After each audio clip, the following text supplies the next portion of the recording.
Halo semuanya, perkenalkan nama saya Vento Ketman Aliantaneo. Saya dari Program Studi Pendidikan Sejarah Fakultas Keguruan dan Ilmu Pendidikan Universitas Nusa Cendana Kupang. Di sini saya akan membuat video micro teaching dengan materi konsep dasar manusia, ruang dan waktu dalam sejarah. Selamat menyaksikan.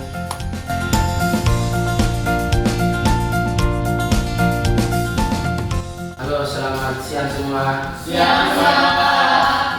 Apa kabar hari ini? Baik. Semua sehat-sehat ya? Sehat. Ada yang sakit? Tidak. Oke, ya jadi hari ini pertemuan yang kedua. Ya, pertemuan yang kedua untuk mata pelajaran apa? Mata pelajaran sejarah. Pertemuan pertama itu kemarin kita sudah sama-sama Pak sudah memperkenalkan diri. Hari ini kita akan lanjut dalam materi saja ya. Bisa? Bisa tidak mengikuti mata pelajaran kita hari ini? Bisa. Oke, masih semangat ya? Masih. Oke, sudah siang, masih semangat. Nah, sebelum kita masuk untuk pelajaran kita hari ini, Pak mau kita berdoa dulu membuka pembelajaran kita dengan doa. Pada karena itu salah satu bisa maju untuk kita dalam doa. Silakan.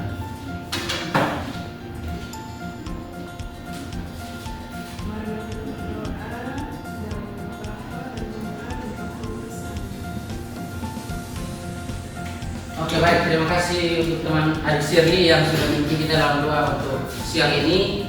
Kita akan masuk dalam materi. Sebelum itu, oh ya Pak, absen dulu Pak, lupa absen. Absen untuk hari ini yang hadir, Amex hadir? Hadir. Yohana?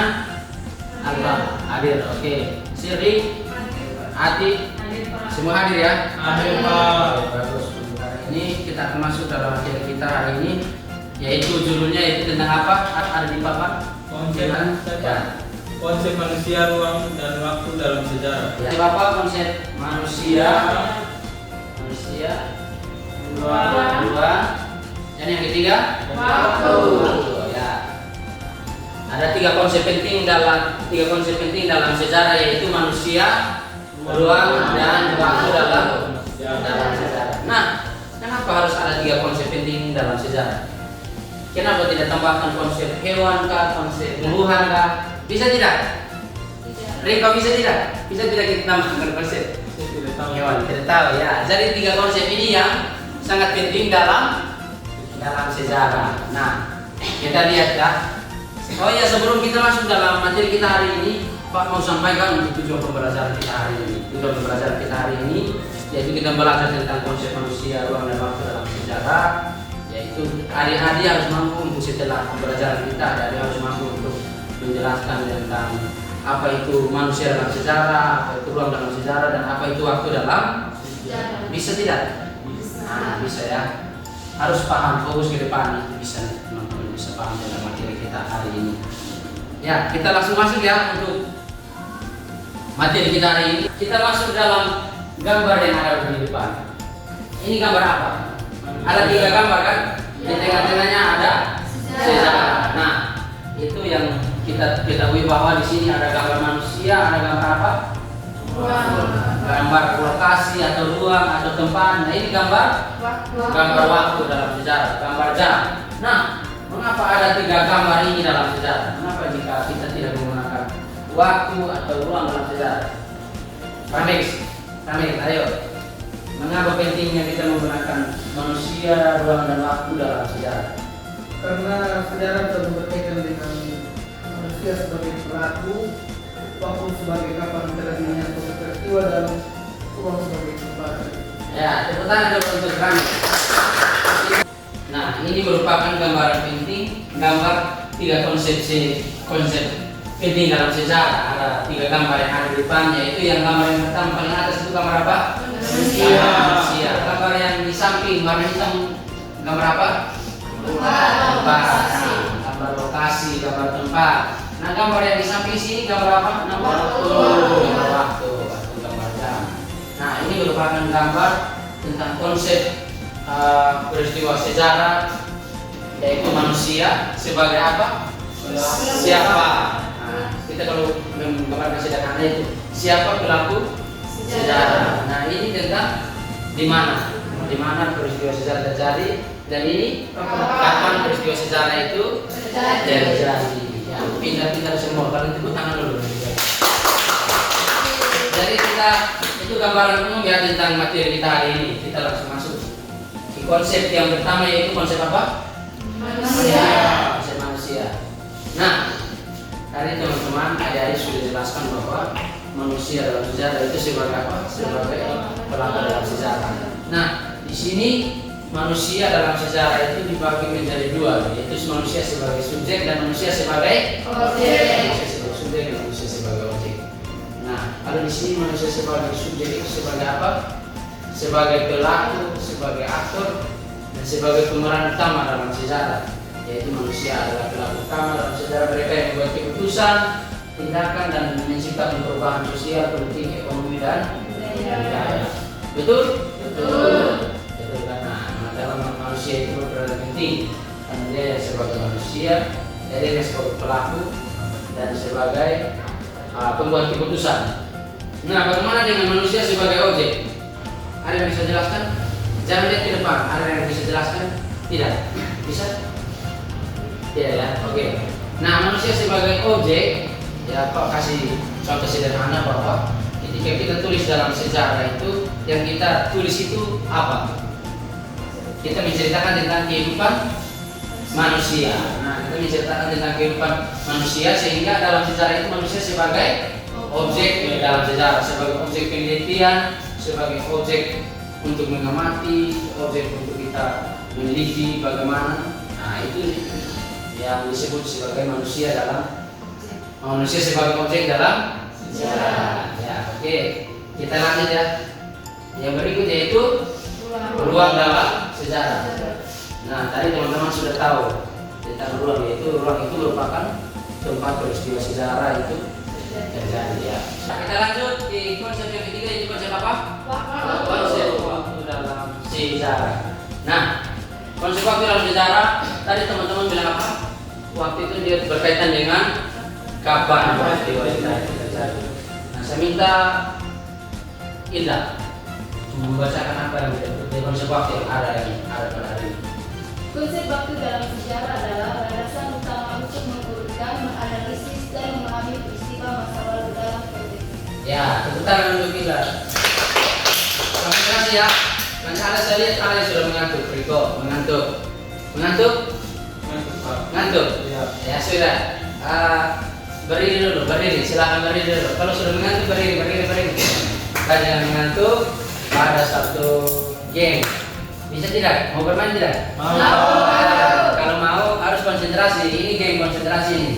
Harus mengikuti atau harus konsentrasi ke depan. Jadi ketika ada yang tidak konsentrasi dan salah dalam permainan ini, berarti jelas bahwa tadi tidak mengikuti pembelajaran dengan baik. Bisa?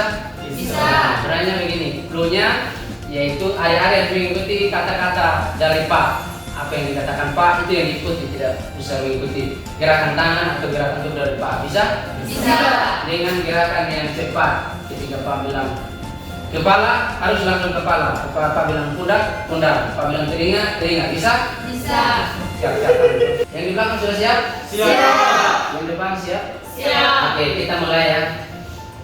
Kepala, pundak, kepala, pundak. Ada yang salah? Ya, kepala, pundak, kepala, pundak.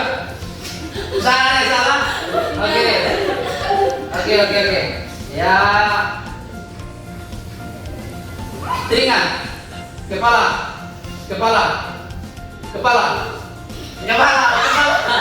Ada yang salah? Oke. Kepala. Ya, sama si kepala ya. Harus fokus. Oke, kepala. Pundak. Kepala. Pundak. Kepala.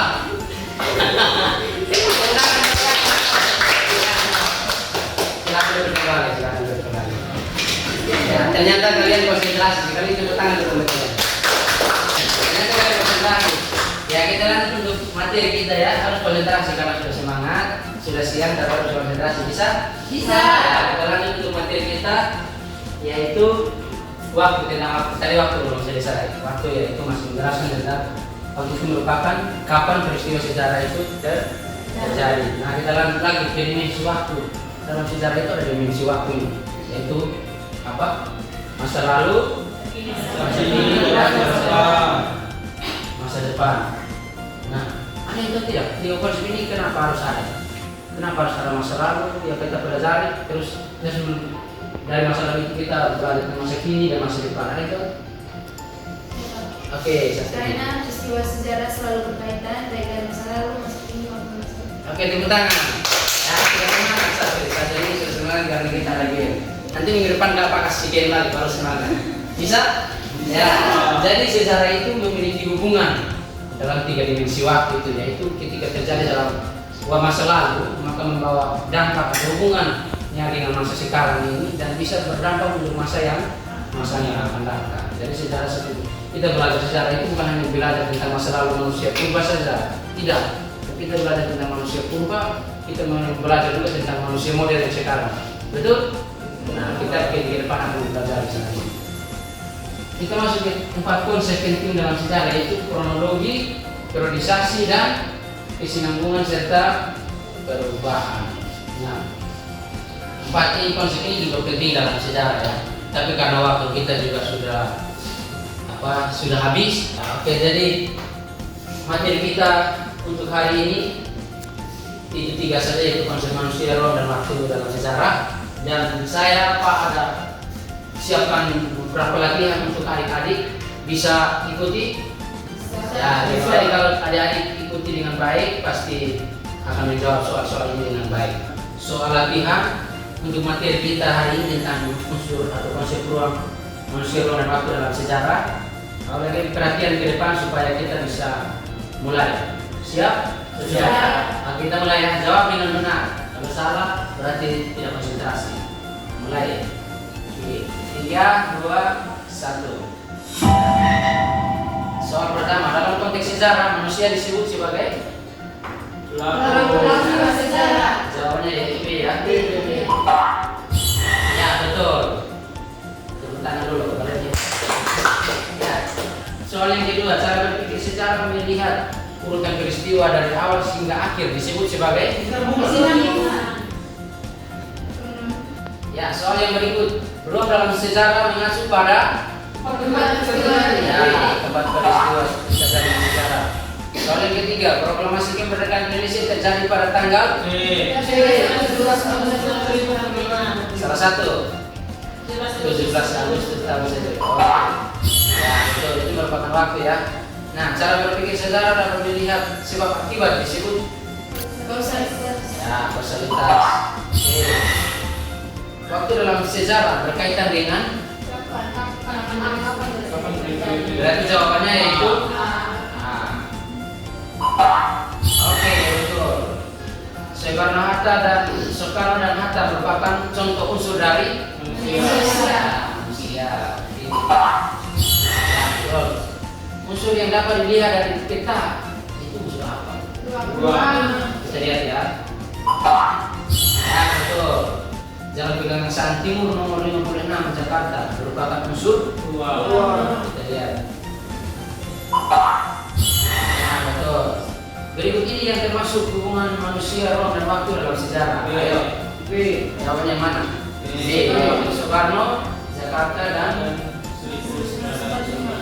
ya, kita lihat ya.